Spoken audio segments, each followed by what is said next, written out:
And we are live and ready to go. Hello, everybody out there on the Misty Mountain Phants live session here. And of course, I'm here with Yvette. Yeah. So, hello, James is there. I'm already looking. Hey, Janet. That's Janet. That's Alex. Javi. Mikey Ben. Yes, Mikey. Hello, Mikey. Geraldine. What What else we got there? Oh, let's see. Yeah. Mikey's asking a very important question. Oh. What's that question? Well, now that we switched places before the camera went on, I guess What? I might No, have that's it. mine. Oh no. We are sharing the mushroom cup today. What is it that you've got Decaf here? coffee, the dregs of it. Let's switch it, and then I'll just have you give it to me if I need it. All right, and there's Annette. Hello, Annette. Hello, James. All right, and Evolver Reptiles. Hello. Hello, Evolver Reptiles. All right, so what we're going to do today is I'm going to start off talking about a little bit about my Madagascar adventure where I actually saw these wonderful little night furies in the wild. And we'll take any questions about Phantasticus, just put them in and we will get to them. And hello, Terry. So, hello. All right, so we've got this. I'm going to run a video here just to show you how much of a challenge it is to find these little guys. So let's go ahead and add this in. There's a Phantasticus. This is in on Maromizaha. So in this we'll see how hard horribly looking ficus type thing. Yes, ficus. Do you see a Phant in all of that? Hey, Nate. Hey, Nate. Yeah, I know, Javi. So, okay. So, did you see anything? Hey, folks, let's play a game called Look carefully. Find the Phant. I see it. I spotted it. Okay. It's a lot easier when you know that it actually is there. How many are in there? All of them. I thought I saw two. No kidding. Oh, okay. So, I'm going to go ahead and do the next video here, which shows them a little bit. See it now? There it is. Oh, she's so pretty. Oh, I love. I was so excited when you were sending me these videos. Ugh. Loved it. Okay, there's James stirring the pot. Yes, ficus. I love ficus. Yeah. Ficus are actually very good for Phantastica. I don't know. Maybe we just like them, but they have the branches. I do. I love them. A lot of cover, branches. They love to creep in and out, you know. Aesthetically speaking, they look like little Phant tails. Look at that little guy. That is the one that we just saw. I brought him out on a branch so we could actually take a. Oh, is that the one? Really? So light. That's right. With the lighting. Sometimes just for me taking pictures of them, I'm like, wait a minute, little dude or dudette, you're dark, but what's all this? You know, colors change. But anyway, that is so pretty. Very, very mocha. Yeah, well, there's a little bit darker. Same Phant. Oh, Same yeah. Phant. So let's see. Javi is saying, what are the basic care and husbandry for the Phants? That is a loaded question. That's a loaded question. Yeah, we're Javi, you've signed up. You are going to be seeing these. We are definitely going back to Marumizaha. This is going to be you in a year. Yeah, Alex. House divided over ficus. Oh, definitely. I want to have a ficus Christmas tree next year, or a holiday tree, whatever you call it, whatever you do. Whatever. Yes, I just couldn't get one quick enough. Yeah, and Javi, we will be talking about aspects of their care, but the best thing to do, we have a great care sheet on the website. That's going to lay the foundation. We will be talking about different care aspects. If you have anything specific, let me know. We'll get to that. But that is a huge answer. All right. Geraldine says, ficus Christmas tree. All right. So, all right. You ready to try another one? Okay. Let's see if I got this right. I'm texting my friend in England to let her know we are live. Okay. Okay. Okay. So here's the other one. Do they need basking? No, they don't. Yeah, they avoid that kind of stuff. Well, it looks like they may be basking, but it's that dappled light I see. So not the basking as in chameleon, what chameleons like to bask Nate, under. from a like a chameleon standpoint, we don't have basking on any of our Phants. They like it cool, and they start to get into trouble when we start getting into the higher temperatures. So we just don't do anything. Is it Alex the Alamo? Yeah, that's a. Yes, I am the person. That's I am she. There we go. There's one to go get your Phants from. Yes, Yvette has been working hard on Phants for almost 10 years in business, but we've been working with them for like 16 years, something like that. Yeah, 16. Ooh, a long time. And it took me even longer to get online to do socials. So it was even before, I can't keep track. It's a long time. The thing is, the Phants are the only thing she does. She doesn't even have any other Uroplatus. And she's been offered. Oh yeah. She says, nope, I like my Phants. I do. And James, you never let me know this about Yvette before. You've been keeping the secret, about her and her ficus. Yeah, whatever. Hey, if I had the patience to propagate and create my own, I'd do that too. There we go. No UVB either, or at least for part of the day. Oh, the UVB question. Yeah.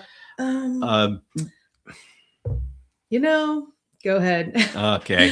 It's we tricky. Have very, very light UVB, but we've done it where we don't have any UVB and we have just vitamin D3 in the supplementation. The problem with phantasticus is they sleep during the day when the UVB is on, so they don't move. That makes it really dangerous for them to get too much UVB, because in the wild, it's no problem because the sun moves. And so they don't get that constant exposure. In our cages, the UVB doesn't move and they don't move. So it's still a challenge. I'm working on an entire episode of the Branch Demon podcast to explain all the ins and outs of it. Love all your Phants. Oh, yes. Some of them look unreal. They with the colors. do, especially some of those blotched ones, like one of the recent babies I posted. To die for. So let's see. Hi, Wendy. I will get a Sakura at Steve some point. Hefner. A Sakura, yeah. Phant possibly have loved Uroplatus since a kid. Oh. Yeah. Yeah, look at this question. What? How many? You know what? If I don't tell him how many I have, he doesn't have to tell me how many chameleons. That's an agreement that we have in here. If I don't ask her how many she has, she doesn't ask me how many chameleons I have, and it's like a piece. So don't know, don't tell situation. Yeah. So what about UVB? I know they're nocturnal. Do they benefit from it? Yeah, they do. I mean, yeah. If they're out like you see right there in the picture, they're getting something, Yeah, and even if we take a look at, when they are like hidden in the leaves, thing is when you see them, they're in the understory, so they're only getting dappled direct sunlight. Mm-hmm. But the thing is, the sun moves, and so they just get these little spots of sun for 15 minutes, and then it moves again. So it's very tricky trying to figure out how we can replicate that in captivity. Yeah. And I'm working on a timer system, but which I'll share when very, very soon. I'm still working on finishing that up. Okay, let's see here. Like Nate's question, you got that one? Could you run UVB for a couple hours maybe? I run it more than a couple hours. It's almost like a 12-hour. It's just kind of like. Yeah, when she said she's running it, it means she's got UV index of 1 at the top. So it's very, very low. Very low. When we're talking about like this cage right here, where the Phant is, my little princess is going to be going into, I'm going to be working on having a low UVB, but I'm going to be having it on a timer So it goes on for about 15 minutes and then off and then on again. And so I'm experimenting with that. Yeah. Janet's talking about numbers of chameleons. Oh, I know. Oh my gosh. It says wild horses I use UVB from a younger crested geckos. For only 4 hours. I only saw increase in feeding. My older ones, no UVB. Okay. Sounds like that works. Disco ball. That's how you can. Oh. There's James adding in sassy. Some advanced husbandry. Janet says yes. Very low UVB. Yes. Older UVB lights. Yeah. Oh. All right. Y'all ready to try one more? Here's another. There we go. Oh, I love this. Yeah. All right. Is there a Phant in there somewhere? Oh, you know. Spoiler, yeah. Is See him? I do. You do? That's pretty good. Because well, maybe it's cheating. That's where he is. Because I've seen him before, so I know where to look. I Yes. cheated. Oh, look at that. So that's where it's a he or a she. I think it's a she. I don't know. Maybe I want he? to say a he, but if you he. have a closer look. Yeah, there we go. Maybe a he. Legs hiding the junk. I want to say he, but you never know. We'll Because go I for a have he. quite a few he's that look like it. Yeah. So this is how he's hanging. Just hanging there like this. Mm-hmm. This is undisturbed. Oh, James has a good question. What is my main feeder? Crickets. I use crickets. I have tried the little dubia roaches. They will not bite. I've tried bean beetles. They won't do that. I've tried green banana roaches. They will not. Silkworms. Silkworms. Nope. They just eat the plants. Nope, and nope. And even I've tried, what are those grubs again? Soldier fly larvae? Yep. Soldier fly larvae. Nope. Picky little buggers. So, they'll eat anything, but mine are just stubborn. So Yours love crickets. Yeah, they're crickets is their main thing. All right. Just wanted to know how many can. Yeah, me too. Yeah, me too. I asked him like yesterday after a month. I'm like, hey, how many do you have? No. And he doesn't know. Since I will never lie to my wife, I have to make sure I don't know. Yeah. Who's that, Mr. Terry says I find Phant care very similar to chameleon care. Yes. Yes. And you know what? In a way, I don't even know if it's part of my story, but I had to take care of a lot of chameleons for Bill when he had work trips, et cetera, and he's had a lot of difficult chameleons. We had the quadricornis, and the quadricornis gracilior. Is that the one we had? You know, they like the cooler temperatures. They were just bratty. I don't even know. Because it just all his care, and I learned from that and how sensitive, certain chameleons are. I just kind of had to dial it all in. It just helped me be more detailed in my keeping and, less lax and, try not to make any mistakes or anything like that. And I got so, doing it so well, brought in Phants one day and I'm like, oh, this is no big deal.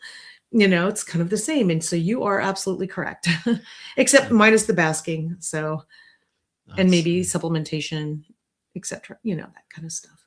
Yeah. We had a room that had all of those cool weather chameleons, dart frogs, and Phants. Various Uroplatus, even a crested gecko. Yeah, we had that too. We had semiati. For a little while, we had Fimbriatus. And lots of Phants. So we've been in Phants for a long time. And she would have to take care of them when I was off on work trips. Oh, they're so cute.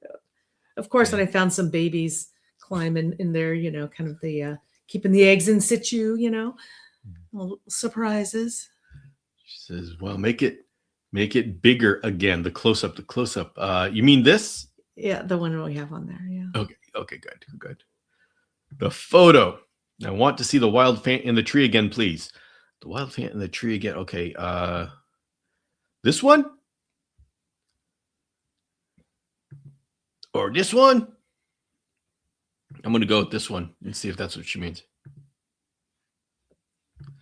Are you going to give us a Phant Warner room tour, or at least show some cages sometimes? Yes. In fact, by next, I'm going to be doing some videos on this cage here, and by the next live session, we're probably going to introduce. She actually may be in there by the next live session. See, what I'm trying to do, Nate, and this has a lot of parallels to what I'm trying to do in the chameleon world with the enrichment, is that I'm going to blow past all of the minimums, and I am going to start demonstrating on the video and talking about the podcast with enriched keeping. We're going to go straight to enriched keeping. So what you're going to be seeing is I'm going to start with a 2x2x4 for one Phant. Mm-hmm. And this is how we want the future to go. And so I'm going to be very careful not to highlight the smaller cages. It's a good idea. And you're going to be hearing an episode I think 3 talks about. I don't remember. 3 I think talks about breeder versus keeper care, and it's 4. I think whatever. It's in the future. It's in the very very near future, and so you're going to see a lot of those parallels from what we're going through in the chameleon community. And I'm hoping with the phantasticus community that we just blow by these. Like, it took us 10, 20 years in the chameleon community because we moved so slowly to get to where we are now. I'm hoping to blow by that in the Phant community and just go straight to enriched care. Yeah. I think we can do it. There's Alicia's here too. So Alicia. Hello. All right. Super curious about fogging and misting.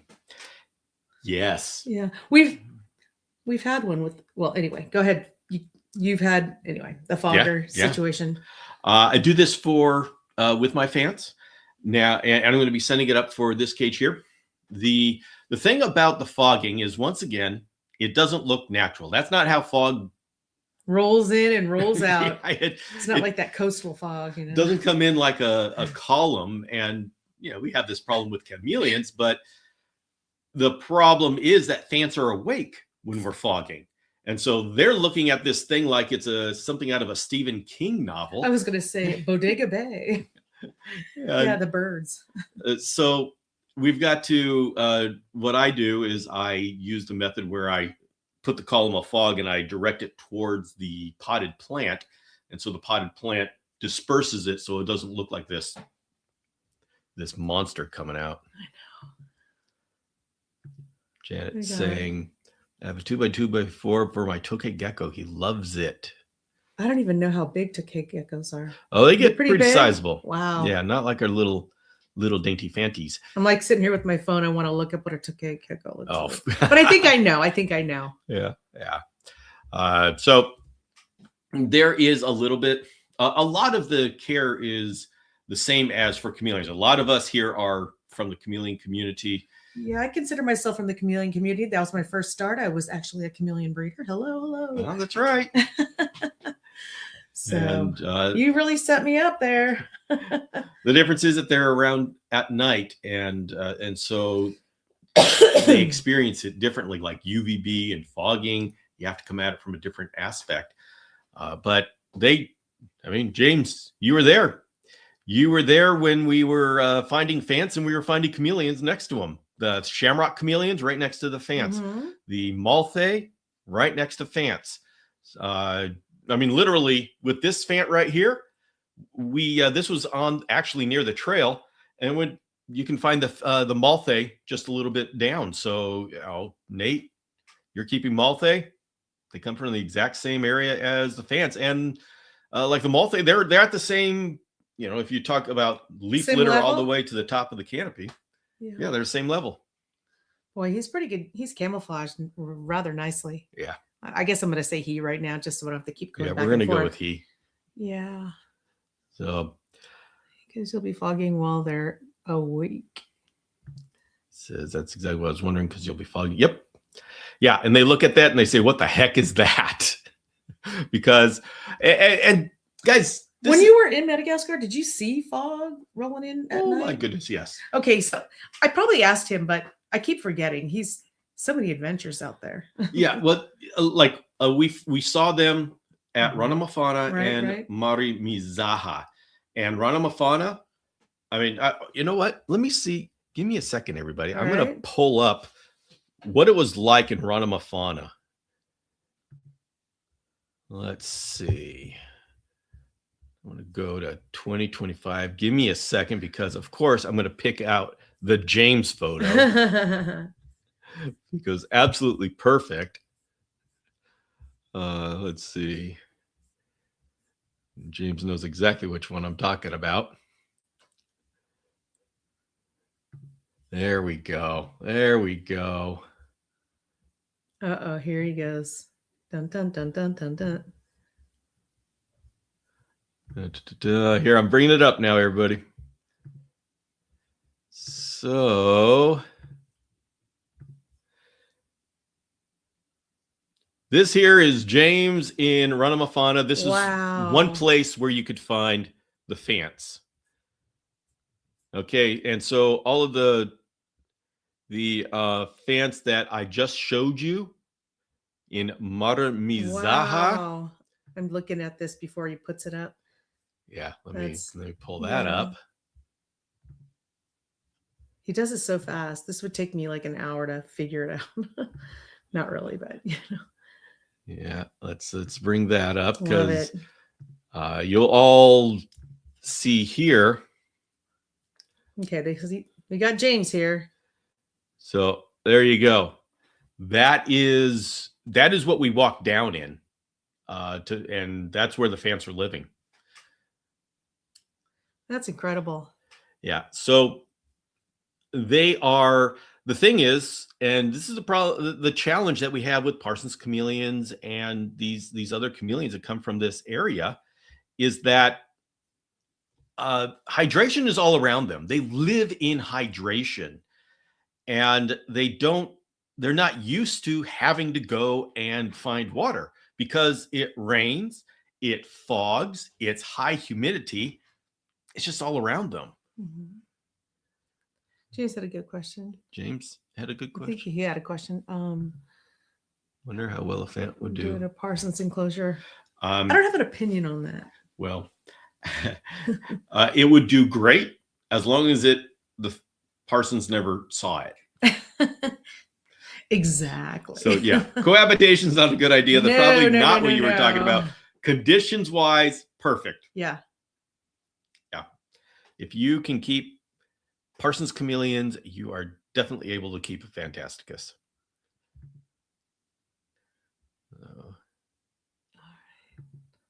All the questions are so fun. What head? That's an awesome headlight. It's just like a movie light, you know? Guys, James was out of control. His Amazon shopping was out of control. He brought things. Yeah. I mean, that was like a spotlight. We had people wondering where the used cars were. So look at that. What was that? Yeah, an expensive snack. Okay. Danforth. Yes, on Amazon. Yeah. Bring it again, James. You are legend in Ranamafana. Expensive snack. Heck yeah. Yes. Oh my goodness. Now, you could argue it'll probably never see the Phant. And that's probably true. You'd probably get away with it. But I know he was talking about the size. Environment. You're talking about the size. It's a nice big size. It's like the Phant never left Madagascar. Yeah, James is out of control. Oh, but he was calling the UFOs. Yes, Javi. Yes, he was. He saw a lot of things, and of course he showed off the fog. His picture in the fog will live forever. Epic. Snag Jitsu a drink. Yeah, you can snag that. So for those of you who are like good with chameleons, the cool weather. We're talking Kaluma type stuff, Mm-hmm. like the shamrocks, the parsons. They're very similar. I know not many of you have Malthae or Gastrotania or things like that, but that's very, very applicable parallels. So now, hey, Richard. Yes, hello Richard. One thing to keep in mind is cool and humid hydration. Hydration, yes. Yep. Those are the important things. And give them the cage size of to hold their activity when they are awake. The biggest mistake that I see out there is people thinking that giving these small cages to Uroplatus, because of course when we're seeing them, they just sit there. In the wild, they are bouncing around all over. They are going horizontally, and especially with like Socorro, Fimbriatus, Henkelii, and stuff like that. They're not vertical animals. They just sleep that way. They're horizontal, bouncing back and forth at night. And I would love to see the Uroplatus community take that on and stop making display cages and make cages that are husbandry cages. Right. Let's see. Executive Reptiles. Hello. Hello, Executive Reptiles. You know, I get a lot of questions about, you know, what size, even though we have the website and stuff. A lot of people like to wonder that, what is the smallest cage? That's the question. They should be asking, what's the biggest cage I could be putting this guy in? Anyway, that's got to change these minds out there. Yeah. Oh, that's Jenna. Jenna, hello. With the possum. Yes, with Lester, the possum. Oh my gosh. Yes. Oh, really? I love possums. Yes. If you see that on the Reptile Show reported with Sean, whenever we bring up a possum. Oh, really? Okay. Yes, that's Jenna. Oh, hi, Jenna. But yeah, it's. Let's see. I'm looking at.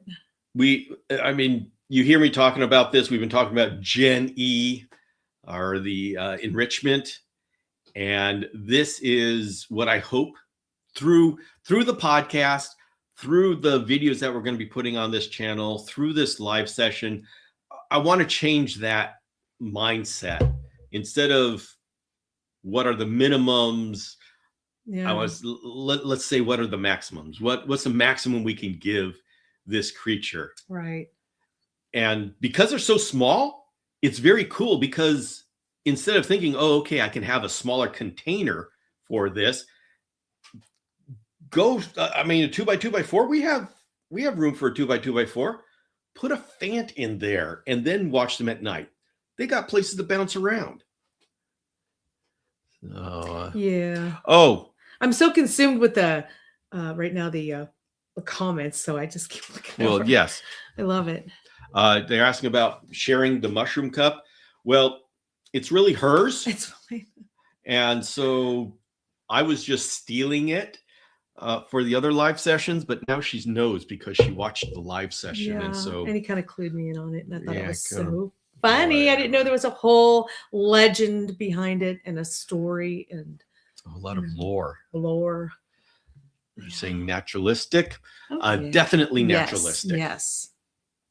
It would, doing minimalistic with Phants just isn't it isn't worth it. If you're going to be getting a Phant, spoil it. So we'll be coming up with some examples and cage builds where you know, for reference, because sometimes when let me see, my tongue's tied. When you tell somebody how to do it, the interpretation can get mixed up, and it, you know, so you'll have visuals, and so everybody will interpret a certain way to do it differently, you know. So yeah, you're going to find that my first example that I'm going to be doing of a cage is going to be exactly this right here, because the floating garden style is something that can be replicated. And if somebody follows the instructions, it looks like it's supposed to. If we go on and we get these elaborate terrariums like on Serpent Design or something, and we say, yeah, we're going to follow that. It never turns out how we want it to turn out. So that's a different level of a cage. And I want to make sure that what we're presenting is, at least at the beginning, is something that is achievable by anybody who follows the instructions. Do you have backgrounds? Yes. Yes. I think that was. You have backgrounds on your enclosure, or just I just have bare sides on these. You're saying, but wait a minute, Dragon Strand has white cages. Not anymore. I now have black tall hybrids because I want them for my Phants, and that is one advantage I have having a caging company. I can just say, let's do black. And so, yes. And by the way, everybody, the reason why we do white for chameleons is because it reflects the light within the cage. Doesn't mean you can't do black. Black is cool, but that's the reason why I have white for chameleons and black for phantasticus. Let's see. You will get pictures. Yes, indeed. I have taken pictures. You will get video and pictures. Know nothing about these creatures. Are they single or community living quarters? Single. Single, yes. They have low interspecies aggression, and so they're often kept as pairs or trios, but that is a compromise on their husbandry. Right. In my experience, I used to do that, but I found a lot of issues, those little microaggressions or stress. It's kind of the same with chameleons. So I chose to do what's best for them and to help them, live longer, be stress-free and carefree. And that is the approach I took. And I found that, yes, they do live a lot longer and are happier. Yeah. Healthier too. And it's easy just going in the wild. You never see them together. They are always far apart. Mm-hmm. And thanks to him, he sees.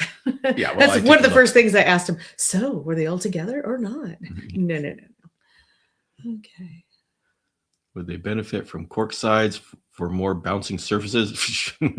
Well, that's where it started. I liked it. Yeah, cork could be fine. It also could retain humidity, mm-hmm. and but they climb on PVC, so yeah, they got that. Do. But cork would be easier. And the front of the walls, the glass, the whatever, and they leave a present sometimes. There you go. I said it. What? Black, you are so innovative. That's right. That's right, James. That's right. Said it, James. Amazing creativity to come up with that. Oh, Lester. Yay! See, that's Lester. That's Lester. Oh, I love them. Oh, by the way, we named him Lester. That's not his real name. It's okay. We used to name all stray cats or cats we met Abner. Oh yeah, we went somewhere and there was a cat actually named Abner. Of course, you would run across a cat, on your walk or whatever, and we name every cat Abner. So there you go. So cute. Yeah. Now, one thing about Phants is you're used to seeing pictures of them draped over branches and stuff when they're sleeping. Not all of them do that, and they don't do it all the time. You see pictures of it because it's cool, but sometimes they're hiding. A lot of times they're hiding. I know, yeah. In fact, I had one with a black pagoda like this, and it went 2 months that I assumed that it got out, and I couldn't find it at all. It went 2 months. I kept giving water and throwing food in there, but I thought, oh, I've lost this. Nope. 2 months later, all of a sudden come back. He's still sitting there on the branch. I don't know where he's been for 2 months or how he was hiding, but that's what they do. That's the question. Yes, they do. Yes, they do. Do Phants like to poop on the front glass like the and the walls? Yeah. Yes, they do. They like to go everywhere. It's Lester's his chameleon name. Oh, a gargoyle is not good at wall climbing glass. Forgot other geckos can do smooth. I like the look of cork. Oh, you should see the little pads on all the Uroplatus fingers. They're so detailed and incredible. It's kind of fun. So, well, tell about a little about, you want to say anything about the breeding that you're doing now, or any fun project within? Well, I just have a couple that I'm breeding right now. To be honest, I'm kind of holding back a little bit, only because there is a meetup that's supposed to happen in the fall, and I didn't want to have a lot of baby Phants while I was gone for the pet sitter. So, but what I'm working on is my enclosures. We're working on upgrading stuff, but no specific projects. But sometimes when you take a little few day vacation, you really have to plan it. So with Phants, yes, you do. Just a simple little thing. Crosscuts Phant enclosure. Ooh, yes. That is a great idea. Oh, I bet you we can have that very, very soon. Mm-hmm. James is awesome. He's so amazing, talented, and makes good stuff. Yes, Terry, you will actually be seeing this very soon. Yes, breeding eggs. Do they dig?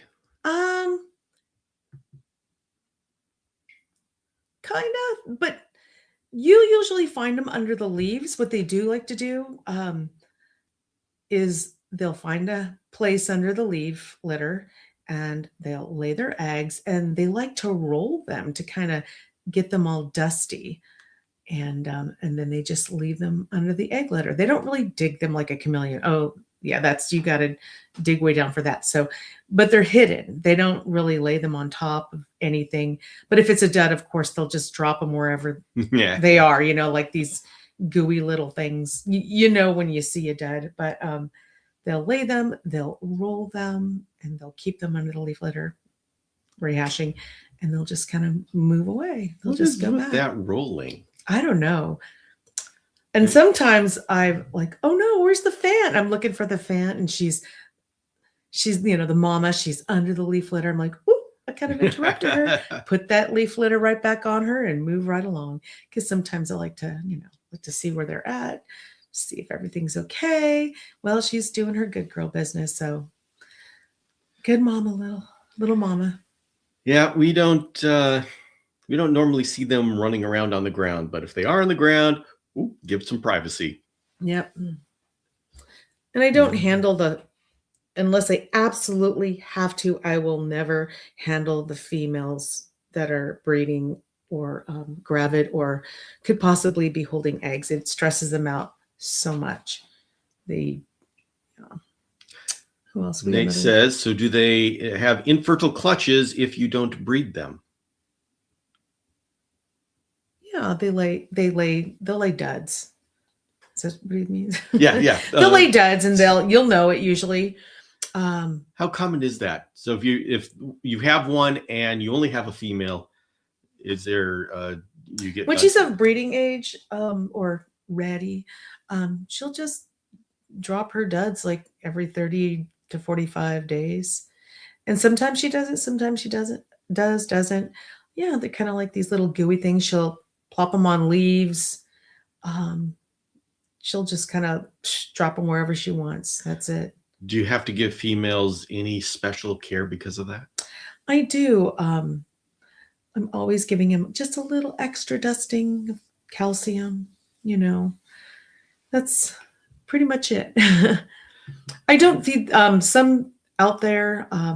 I've heard of feeding snails. I don't do snails. I haven't delved into that yet because I've been successful at what I'm doing right now. So I don't supplement with snails. How big do they get? Okay, where are we looking? Are we talking about the Phants, the eggs? The Phants. I would say from tail tip to nose, around 5 inches. Some can be smaller, some can be a little bit bigger. And I'm trying to figure out the weight in grams. I have this real huge male. He's like 8.8 grams, and he's a little tank, little fatty. Have you ever had the eggs hatch in the enclosure? Yes, that's how I started. I started that way. We just kind of left them there, and kind of like in the wild, that's what they do in their environment. They just kind of lay them and they hatched, and I tried that out, and I really did like it. You just have to make sure you know where the eggs are, and kind of keep an eye on it and keep track of it, because the babies will show up here and there on a leaf, and you develop an eye to find these little details, and it's very exciting. And to further that, I did change it where I keep them in little bins now. And it was for the pet sitter, so they wouldn't have to, when someone's not doing it every day, they don't have that eye to catch it. So it was a lot easier to have them in their little laying bin or container. So we just did that instead. So we could just go in where they're at and check them out to see who's hatched every day. And I check twice a day. So, but they do great in their natural environment. All right, let's see this. Alex says, I've had it with my Sakura, but how often do you find babies with the parents not realizing you had eggs not accounted for? I have found Phant eggs usually. So the question is, how often do they lay eggs and you miss it, and then you all of a sudden find a baby in there? I've had that. Okay. They have their magical moment. It's like about between 30 to 45 days around there where they lay their eggs. After mating, they'll lay their eggs around 30 days. And then the hatch, let's see, hatching could be between, it varies between about 100, 120 days. I like the later hatch date. And so that's let me see. That's pretty much it. Yeah. So you've had times where you just walk up and say, oh, there's a baby. What the heck? Thought I saw those eggs. Where'd I miss that? Because sometimes they will lay them in the weirdest places if and you can't find them, and you think, she didn't lay any eggs. Wait, you have a pet sitter?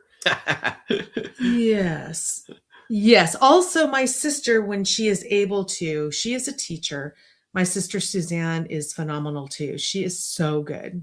Yeah, Megan and Suzanne. Mm-hmm. All right, we have Nicole Gray saying, hey, Nicole, one of my favorites. Have you found the eggs tend to hatch around the same time of day? To be honest, rarely. They will. It just kind of staggered. Sometimes it'll be the same day. Sometimes it'll be around the same time, and sometimes it'll be a few days. So total difference. Okay. How about you, Nicole? Do they drop tails easily?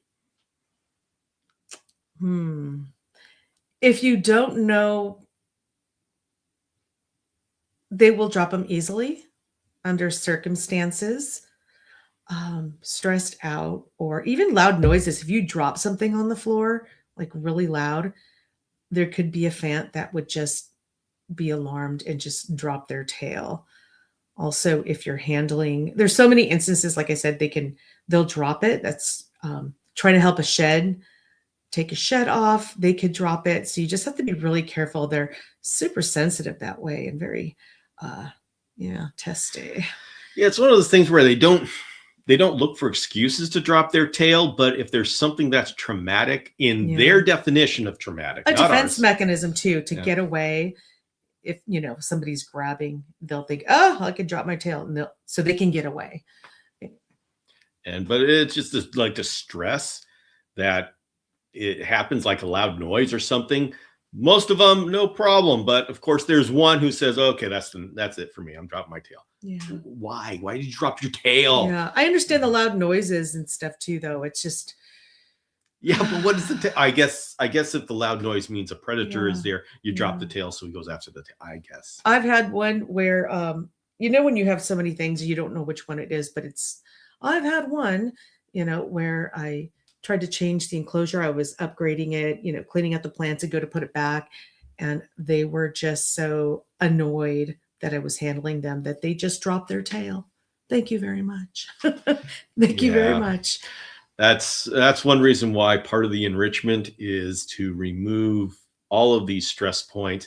There are Phants that live in small cages and trios for years and years and years. And then there's ones that the babies fight and one loses a tail. So I've had one.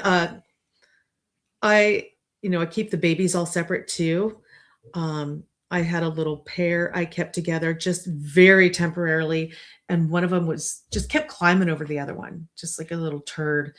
And the other one got really mad, just turned around and bit it, and the tail fell off. I mean, but it was fine, but it was just, it's kind of heartbreaking. I know. So that's where you see in all of the husbandry that we do, you see, keep them separate, no cohabitation, and reduce all of the stress, don't handle. And all of these things are to give that Phant the best life possible. And I mean, they can live for their entire life without that tail, but boy, it's heartbreaking. Now, let's see. Okay. Do they regenerate their tails? Sadly, they do not. They are frog butts. They got their little frog booties, and that's it. That's all they got now. And they're still very awesome and amazing, and they do make great breeders still if you're into breeding Phants and pets, of course. They're so cool. All right. Hello, Yvette. I've seen some breeders. Hi, Valentina. Of other reptiles use a thin piece of wood under the soil, which encourages them to lay in a select area in the front of the enclosure. I have not tried that. They all will lay in different places. So that's very interesting. I wonder if that would work. Yeah. On a Phant? I know. It's worth trying.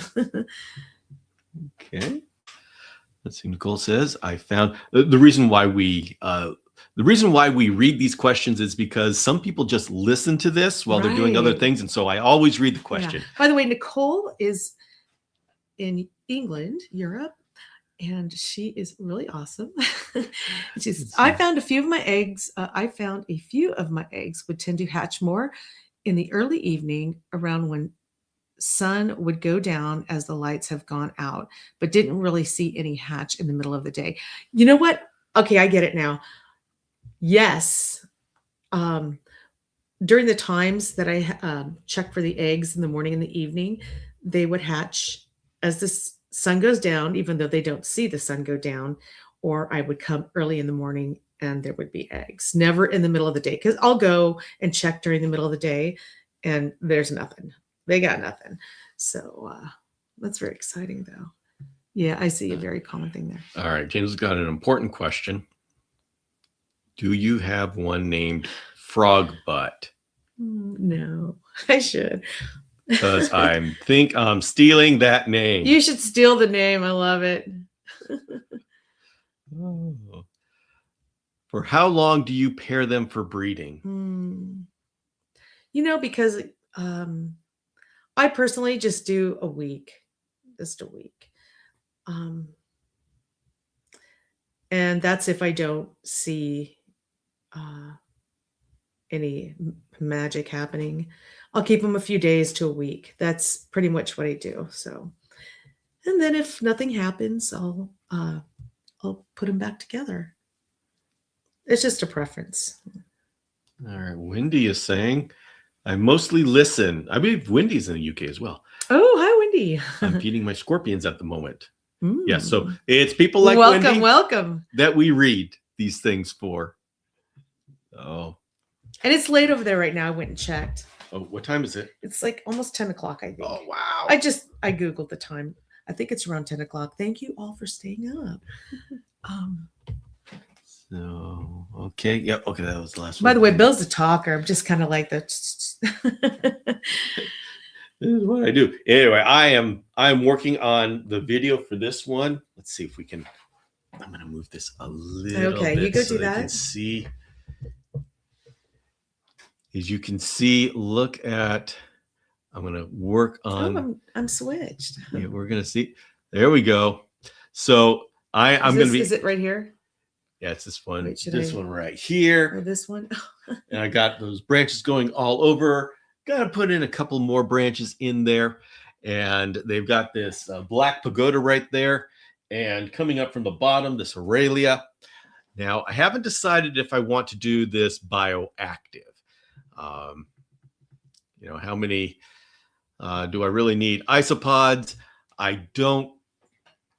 I don't think that isopods would bother the eggs if there were eggs, and I haven't decided if she'll ever breed or not.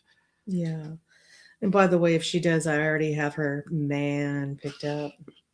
We may be doing that just for educational purposes. Because I'm keeping this boy anyway, because he's awesome. What is your favorite thing about Phants? There is not one thing, James. I'm just so obsessed. I love the way they look. I love the way they move. I love that they love cool weather like I do. I love their eyes, their little horns, their tails, and even the frog butts. I love them too. I can make a poem out of this. You could. We could put it to music. I love that they're night creatures. It has to do with the looks and stuff and the way they move. I think it's so hard to pick it out. Their little fingers and toes, and their size. All right. A little je ne sais quoi. Je ne sais quoi. Yeah, that's a hard thing. All right. Can we get a tour of it? I'm actually, we're really trying to get away from breeder. Just to give you an idea of what we're doing. In the future. It's how. In the future. We're, when you see people showing off Uroplatus right now, it is overwhelmingly in the breeder type setup. And that's because right now it's the breeders that mostly have them. And through this outreach, I really want to just show off cages like this and set the standard like that. So I'm sure somewhere along the way, we'll end up doing a tour of the breeding. But we're also working towards the small batch breeding, to where we're going to be totally revolutionizing the whole breeding setup. Everyone is kept individually. That is one part of the enrichment we've already done. A few more lives, and Yvette will give the game-by-game play, and Bill will be the color commentator. I know. I gotta. Yeah, it's amazing what happens when these people, you bring them on the first time and they're very nervous, and then all of a sudden it fast forward, and all of a sudden they're jumping on the camera with crazy wigs. And I think I did about 10 things before I jumped on this live just to keep me busy from not thinking about it. I know. Yeah. You remember what James looked like on his first video? Very quiet. Very quiet, just like monotone. Me. Just like me. So yeah, I'd say this is what happens. Do you ever use night cameras to watch the geckos? Yes, I have some. I have my phone, and then I do have a night camera that I have to figure out still, James. I'm gonna have to give you a call on that. I've been calling myself out. There you go. She's we're working on this, but she, for who knows how many years, has done the night shift. She comes to bed so late. Yeah. I'm the morning shift. I get up at like 4 or 5 in the morning if I get to bed. Getting all this encouragement. Thanks, gals. and she gets to bed around midnight. So we're working on bringing that back for her sake. But she gets to see him at night anyways. I know. Love how James grew before the game. Yeah, we got to see James like come out of his shell. Some people I have to say are just automatically natural. Let's be real. But I remember Bill when he first started podcasting. Oh boy. What do you remember? Well, with podcasting, whatever, you'd have to get that voice down. And sometimes it would be really slow or sleepy. And sometimes it would be like you've had 4 shots of espresso, Okay. Anyway, I'm doing sound effects. This is bad. Talking about is before I started my podcast over 10 years ago, I had to figure out what my podcasting voice was going to be. Spoiler alert, it ended up just being my natural voice. But I started off with Wolfman Jack. I know. Hey, everybody, we are here and we are going to be talking chameleons. Yeah. Sorry. And she would just be laughing from the other room. That's okay. I know, my eyes are glued to the comments. You're doing great. Oh, Thank you, everyone. You can do it. Can do it. Now he's blaming me. Yeah. That's okay. What the? Kind of hiding behind Bill right now. What the heck, Yvette? I know. So, what are you wetting the heckin', James? What are you wetting the heckin' about? I think I know, but I don't know. Yeah, well. All right, everybody. We are coming to the end of our show. And I know Yvette would just go on forever if I'd let her. So this is what we're going to be doing. The podcast. More to come. This is just to get my feet even more warm. Let's hear those voices. Let's hear those voices. Bill. I know. There was the late night radio talk host. I know. Oh yeah. Oh, this is the great one. You remember what you said when I started doing that? And today we're going to be talking about chameleons and the things that chameleons do and how to take care of them. She literally from the other room going, "You're putting me to sleep." For sure. Oh, so the camera. Yep. Got to get that done. Bill's voice is very organic. Yes, James. Yes, James. Doc. Yes. But so going forward, every Friday, we're going to have a podcast, the audio podcast, the RSS feed. So Apple Podcasts, Spotify. I know I said. What are the other ones that we put it on? I don't remember. Well, any place that has an RSS feed. Yes. So the players change a lot. There's Outcast, Pocket Cast. Mm-hmm. So that's going to be every Friday morning. When you wake up, it's 2. I release it at 2 a.m. Pacific time. So it should be there when you're awake. Every Friday morning will be the podcast. And the last week of every month, we're going to send out the newsletter. And the first Sunday of every month is going to be a live session. Yeah. And so that's going to be our cadence. And hopefully that is enough to build up a Phant community. Mm-hmm. And there will be some videos coming out as well. I'm working on the cadence for that. So I gotta find my cadence. I'll find it. So, all right. Any last questions here? And if not, we will see you we're next time. We're going to send you guys off to have a great rest of the weekend. And I'm going to be back on the Chameleon Academy on Tuesday night. That's right. And be there, be square. And as for Phants, just join us every Friday. Sign up for the newsletter on the website, mistymountainphants.com. And for all of you who enjoyed this live session, thank you for coming. Big time. Yes. Thank you. We'll Thanks see for your you support. All of first you. Sunday of next month. And yes. And of course, thank you, Mikey, James. The reason for the newsletter is it's a reminder that, okay, we're going to be having the live session this next Sunday. So, all right, everybody, have a great weekend.